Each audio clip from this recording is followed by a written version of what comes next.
May calamity loan pala sa pag-ibig. Pero sino po ba ang pwedeng kumuha ng calamity loan? So meron na naman tayong qualifications bago po kayo mag-apply ng calamity loan. Kung ikaw ay pag-ibig member at nakatira or nagtatrabaho ka po sa lugar na itiniklara na state of calamity, maaaring may option ka po na mag-apply ng pag-ibig calamity loan.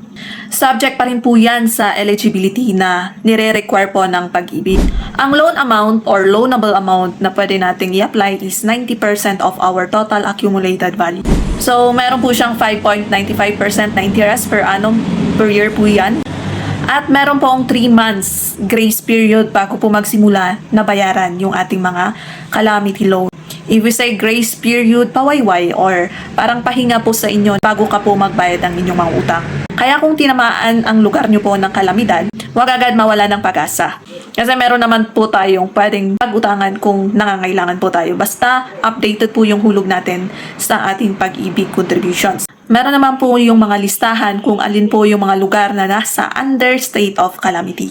Pero ito nga lang source natin is from Manila Bulletin na naglagay po ng mga listahan kung sino po yung naka-under state of calamity. Ang source po natin is from Manila Bulletin. So, na-publish po yan noong August 14, 2026. So, meron pong 47 localities under state of calamity. Yung 47 areas na under state of calamity is nasa Region 1, 22 ang nasa Region 3, 24 naman ang nasa Calabarzon. So, eto po yung mga ilan na lugar na nilista po from Manila Bulletin. May mga ilan dyan na hindi po nakasali, pero yan po kasi is as of August 14, 2026. So, I hope okay po tayong lahat. And kung nagbabalak kang mag-calamity loan, check mo po muna kung nasa under state of calamity ka po. Check nyo rin kung meron pa pwedeng utangin sa inyong total accumulated value. Pero depende pa rin po yan sa assessment ni Pag-ibig na kahit naka 90% po kayo ng inyong mga utang, syempre meron yung iba rito is nag-grant or na-approve po yung kanilang mga loan